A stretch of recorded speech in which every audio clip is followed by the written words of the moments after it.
After jogging.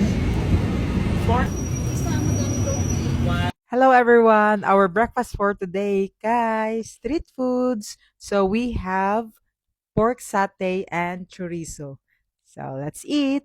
Ang ilahang chorizo kay 20 baht, ang ilahang pork satay kay 10 baht, and ang ilahang rice is 10 baht. Nakapalit mi ani sa Siam Center gabi, that's 20 baht. So kani ang street foods nila kay 10 baht ra siya. So let's try if lami ra ba gihapon. Taste test. Hmm, lami siya. Parehara sila kalami sa 20 baht.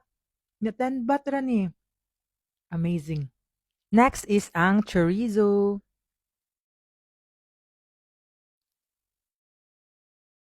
Murag mas lami ang chorizo de Cebu. But okay na paghihapon niyang price. Chuya silang rice. Uy, kay murag sticky rice sa ato ah.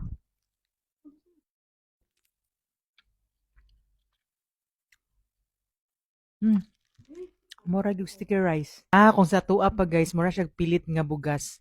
Kay sticky jud siya sticky rice nga walay gata.